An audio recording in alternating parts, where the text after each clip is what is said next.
सुप्रभात कक्षा 4। कैसे हैं बच्चों? आशा करती हूँ सब बच्चे स्वस्थ हैं, घर पर हैं, अपने स्वास्थ्य का अच्छे से ध्यान रख रहे हैं और साथ में ही अपना अभ्यास कार्य समय पर कर रहे हैं। तो कक्षा 4 आज हम देखेंगे विषय हिंदी पाठ 6 काला हिरण। तो सभी बच्चे पेज नंबर 34 निकालेंगे। आज का हमारा पाठ है, जैसे नाम से हमें समझ में आता है कि काला हिरण एक जानवर का नाम है। तो यहाँ पे इस पाठ के द्वारा लेखक ने हमें संदेश दिया है कि हमें जानवरों के प्रति करुणा दया का भाव रखना चाहिए, उनके साथ दुर्व्यवहार नहीं करना चाहिए, उन्हें तकलीफ़ नहीं पहुँचानी चाहिए। जैसे कि हम इंसानों को कोई तकलीफ़ पहुँचाता है तो हमें भी दुख होता है ना, वैसे ही जानवरों को भी दुख होता है, उन्हें भी पीड़ा होती है। तो शुरू करते हैं बच्चों अपना पाठ आज का। प्रस्तुत पाठ में हिरणों का अपने राजा काले हिरण के प्रति अद्भुत प्यार दर्शाया गया है। इसके साथ साथ यह संदेश दिया गया है कि हम सभी को जीव जंतुओं की सुरक्षा, उनके प्रति करुणा दया आदि का भाव रखना चाहिए। ये हमें जीव जंतुओं की सुरक्षा का भी ध्यान रखना चाहिए, उनके प्रति दया और करुणा का भाव रखना चाहिए। बहुत समय पहले की बात है, गंगा की तराई में एक घना जंगल था। जंगल में हिरण बहुत थे। जंगल के बीचों बीच एक झील थी। उन सभी को पानी पीने के लिए इसी झील पर आना पड़ता था। हिरणों को चारों ओर खतरा था। दोपहर के समय हिंसक जानवर खा पी कर सो जाते थे।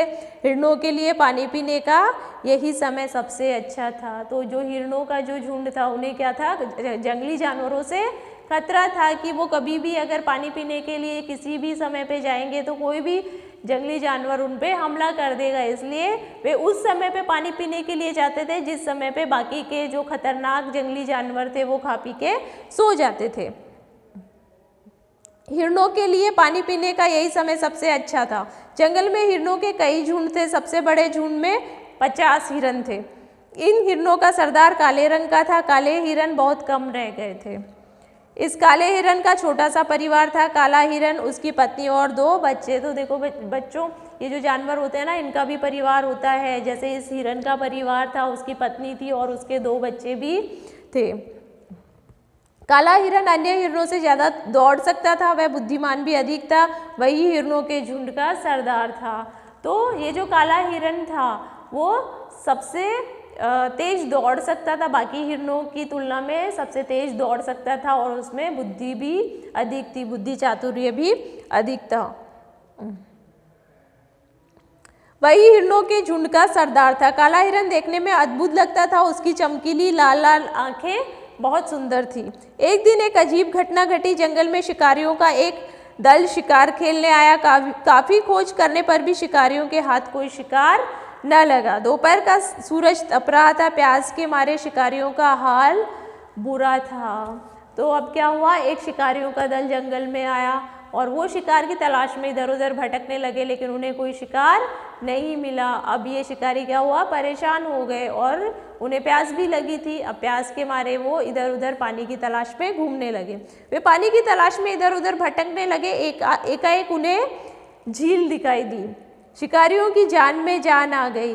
तो एकाएक उन्हें क्या दिखाई दी, एक झील दिखाई दी। ये वही झील थी बच्चों जिसपे वो हिरणों का झुंड, काला हिरण जिनका सरदार था, जो झुंड यहाँ पे पानी पीने आता था। शिकारियों की जान में जान आ गई। तो जैसे उन्होंने झील को देखा, उनकी जान में जान आ गई। पानी पीकर उन्हें संतोष हुआ। अब वे थक गए थे। वे पेड़ की घनी छाया देखकर रुक गए। तो अब शिकारी थक गए थे, उन्होंने एक पेड़ देखा, उसकी छाया में वे अपनी थकान उतारने के लिए रुक गए। उन्होंने एक पेड़ के सहारे अपनी बंदूकें रख दी। वे सोना चाहते थे कि किसी की आहट पाकर चौकन्ने हो गए। जैसे ही वे सोने जा रहे थे कि क्या हुआ, किसी की आहट आई, किसी के आने की आवाज़ आई और वो सुनते ही वे चौकन्ने हो गए। हिरणों का झुंड पानी पीने आया था। यह आहट उसी झुंड की थी। काला हिरण उनका नेतृत्व कर रहा था। हिरणों ने शिकारियों को देख लिया। हिरणों का झुंड बड़ी बड़ी झाड़ियों के पीछे छिप गया। शिकारियों ने हिरणों का पीछा किया। अब क्या हुआ बच्चों कि ये जो झुंड पानी पीने आया था, तो शिकारियों ने इनके आहट सुन ली थी और वो और चौकन्ने हो गए। अब ये जो झुंड था पानी पीने आया था, शिकारियों ने इनको देख लिया था और ये वही झुंड था। कौन सा झुंड था, जिसका सरदार काला हिरण था। अब शिकारियों ने हिरणों को देखा, हिरणों ने भी शिकारियों को देखा, दोनों चौकन्ने हो गए, हिरण भी छिप गए और उधर शिकारी भी चौकन्ने हो गए। शिकारियों ने हिरणों का पीछा किया, हिरण भागे नहीं थे, वे झील के किनारे की झाड़ियों की ओट में दम साधे खड़े थे। हिरण भागे नहीं, वो जो झील के किनारे जो झाड़ियाँ थी वहाँ पे खड़े रहे। शिकारियों ने समझा कि हिरण मैदान की ओर निकल गए और वे दूसरी ओर चले गए। इन शिकारियों में देश का राजकुमार था, वह काले हिरण को देखकर चकित हो गया। उसने मन में सोचा कि यह तो सचमुच अद्भुत जानवर है। तो अब जैसे हिरण झाड़ियों की ओट के पीछे छिपकर खड़े हो गए तो शिकारियों ने क्या सोचा कि हिरण चले गए। अब वो क्या कह रहे, उन्होंने क्या किया, वो भी चले गए। लेकिन इन शिकारियों के दल में राजकुमार था, देश का राजकुमार था। तो उसने जब काले हिरण को देखा तो वो बहुत आश्चर्यचकित हुआ। उसने सोचा कि ये तो अद्भुत जानवर है, ऐसा जानवर है पहले कभी देखा ही नहीं कि जिसकी लाल लाल सुंदर सुंदर आंखें हैं, रंग काला है। राजकुमार काले हिरण को जिंदा पकड़ना चाहता था। अगले दिन उसने कुछ चतुर शिकारियों को बुलाया। उन्होंने झील के किनारे बड़े बड़े जाल बिछा दिए। उनका विश्वास था कि हिरणों का झुंड झील पर पानी पीने अवश्य आएगा। शिकारी दम साधे हिरणों की प्रतीक्षा करने लगे। तो अब क्या किया, राजकुमार को वो हिरण जो काला हिरण था वो पकड़ना था। उसने कुछ चतुर शिकारियों को बुलाया, कुछ चतुर शिकारियों को बुलाकर उसने क्या किया, जंगल में जगह जगह जाल बिछवा दिए। शिकारी दम साधे हिरणों की प्रतीक्षा करने लगे। कुछ ही देर में शिकारियों को हिरणों का झुंड आते हुए दिखाई दिया। शिकारी झाड़ियों के पीछे छुप गए। अब हिरणों का तो रोज का नियम था, वो दोपहर में क्या करने आते थे, झील के किनारे पानी पीने आते थे। तो आज भी वो जैसे ही पानी पीने आए वहाँ पे शिकारियों का दल उनकी प्रतीक्षा कर रहा था। हिरणों का झुंड झील की ओर बढ़ रहा था। काला हिरण झुंड के आगे आगे चल रहा था। शिकारी उसे घेरना चाहते थे। एक शिकारी झाड़ियों की ओट लेता हुआ हिरणों के पीछे पहुंच गया। उसने हवा में गोली चलाई। तो अब क्या हुआ कि जो शिकारियों का दल था वो तो हिरणों की प्रतीक्षा कर रहा था। जैसे ही हिरण आए, जो काला हिरण था, सरदार था, वो सबसे आगे था, बाकी जो हिरण थे वो पीछे चल रहे थे। शिकारियों ने उनको देख लिया आते हुए और एक शिकारी झाड़ियों की ओर से छिपते छिपते हिरणों के पीछे जाने लगा और उसने क्या किया, गोली चला दी। गोली की आवाज़ सुनते ही हिरणों में भगदड़ मच गई। इसी भगदड़ में काला हिरण जाल में फंस गया। शिकारी भी यही चाहते थे, उन्होंने हिरणों का शिकार तो करना ही नहीं था। तो अब जैसे ही गोली की आवाज़ सुनी हिरणों में भगदड़ मच गई, सब डर गए, सब अपनी जान बचाने के लिए भागने लगे। और इसी भगदड़ में जो काला हिरण था वो क्या हुआ, उसका वो जाल में फंस गया। और जो शिकारी थे वो भी यही चाहते थे, उन्हें हिरणों को मारना तो था ही नहीं, उन्हें तो सिर्फ काला हिरण चाहिए था।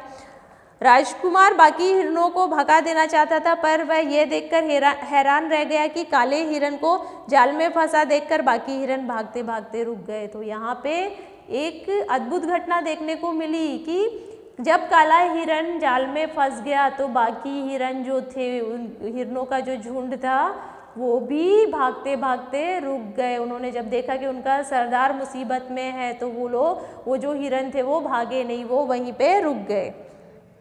वे एक घेरा बनाकर काले हिरण के पास आकर खड़े हुए, मानो सारे हिरण अपने नेता के लिए आत्मसमर्पण करने के लिए तैयार हैं। सब सारे हिरण एक घेरा बना के खड़े हो गए, मानो वो अपने नेता के लिए आत्मसमर्पण करने के लिए तैयार है। मतलब कि अपने को खुद को समर्पित कर दिया उन्होंने कि हमें पकड़ लो चाहे, लेकिन हमारे नेता को छोड़ दो। उसी समय हिरनी घेरे से बाहर निकली, उसकी आंखों से आंसू बह रहे थे। वह धीरे धीरे हिरण के पास आई और सींगों से उसे खुजलाने लगी। भला मूक पशु कहता भी क्या। तो वो जो हिरनी, जो काले हिरण की पत्नी थी, वो झुंड में से बाहर आई, उसकी आंखों से आंसू बह रहे थे। वो हिरण के पास आके अपने सींग से उसे खुजाने लगी। वो अपनी इस तरह से वो अपने हृदय की व्यथा प्रकट कर रही थी। लेकिन वो मूक पशु है, मूक जानवर है, उसे बोलना तो आता नहीं था, वो कुछ बोल नहीं पा रहा था। राजकुमार को यह सब एक सपना जैसा लग रहा था वह थोड़ा आगे बढ़ा, उसे विश्वास था कि उसे देखकर हिरनी भाग खड़ी होगी, किंतु ऐसा नहीं हुआ। अब राजकुमार को तो काला हिरन चाहिए था, वो चाहता था कि बाकी सारे हिरन भाग जाए, बस वो काले हिरन को पकड़ के ले जाए। तो वो क्या हुआ, थोड़ा आगे बढ़ा, उसे लगा कि डर के वो हिरनी भाग जाएगी, लेकिन ऐसा नहीं हुआ। राजकुमार को आते हुए देख के भी हिरनी वहीं पे खड़ी रही। राजकुमार चाहता तो आसानी से हिरनी को पकड़ सकता था, किंतु उसने ऐसा नहीं किया। छोड़ दो इसे, एकाएक राजकुमार ने हुक्म दिया। तो देखो यहाँ पे हिरनी की व्यथा देखकर, हिरनी के आंसू देखकर राजकुमार का भी हृदय परिवर्तन हो गया, उसका भी हृदय पिघल गया और उसने अपने वो थे शिकारी थे उनको हुक्म दिया कि वो काले हिरन को छोड़ दें। हिरनी की करुणा भरी दशा ने राजकुमार का हृदय पिघला दिया था। काले हिरन को छोड़ दिया गया। देखते ही देखते हिरणों का झुंड आंखों से ओझल हो गया। राजकुमार और उसके साथी भी लौट आए और जैसे ही काले हिरन को छोड़ा गया, सारे हिरन आंखों से ओझल हो गए, मतलब कि अपने अपने स्थान पर चले गए। और इधर राजकुमार और उसके साथी भी वापस लौट आए। रात को राजकुमार ने एक स्वप्न देखा। स्वप्न में वही काला हिरन राजकुमार के बगीचे में चरने आया था। राजकुमार की आंखें खुल गई। दिन निकलने वाला था। राजकुमार ने खिड़की खोलकर बाहर देखा, बगीचे में काला हिरन और हिरनी खड़े थे। जब राजकुमार सो गए तो उसे रात को सपना आया कि वही काला हिरन उसके बगीचे में चरने आया था, और जब उसे सुबह उठकर देखा तो उसके बगीचे में वही काला हिरन और उसकी पत्नी सही में खड़े थे। राजकुमार तुरंत बगीचे में गया। उसने हिरणों को प्यार से पुचकारा। कुछ देर तक हिरन और हिरनी राजकुमार के पास खड़े रहे। तो जैसे कि वो हिरन और हिरनी आभार व्यक्त करने आए हो उसका कि राजकुमार ने हिरन को छोड़ दिया था, मुक्त कर दिया था, उसे बंदी नहीं बनाया था या उसे कैद नहीं किया था। तो इस वजह से ये अपनी भावना प्रकट करने के लिए हिरन और हिरनी राजकुमार के पास में आए थे और उन्होंने प्रेम देखा ना, राजकुमार का हृदय परिवर्तन हो गया। उसके हृदय में क्या था, उनके लिए प्रेम की भावना देखी और इसी भावना को देखकर वो राजकुमार से हिरन और हिरनी मिलने आए और राजकुमार ने भी उनके ऊपर हाथ फेरा, उनको पुचकारा। कुछ देर तक हिरन और हिरनी राजकुमार के पास खड़े रहे, फिर छलांग मारकर जंगल की ओर भाग गए। उस दिन के बाद से वे दोनों हर रोज राजकुमार के बगीचे में आने लगे। कुछ दिनों बाद राजकुमार राजा बन गया। राजा बनते ही उसने जंगली जानवरों के शिकार पर रोक लगा दी। उसके राज्य में सभी जंगली जानवर निर्भय होकर सुख से रहने लगे। जैसे ही राजकुमार राजा बना, उसने जंगली जानवरों के शिकार पर रोक लगा दी और सारे जानवर जो थे अच्छे से अपना जीवन व्यतीत करने लगे, सुख से अपना जीवन व्यतीत करने लगे। तो बच्चों, इस पाठ से हमें क्या शिक्षा मिलती है कि वन्य जीव जो होते हैं वो भी हमारे मित्र होते हैं। जैसे हमें भगवान ने बनाया है उसी तरह उनको भी भगवान ने बनाया है, उन्हें भी इस धरती पे उसी तरह जीने का हक होता है जैसे इंसानों को होता है। तो हमें उनको नुकसान नहीं पहुंचाना चाहिए, उनकी सुरक्षा का भी हमें ध्यान रखना चाहिए।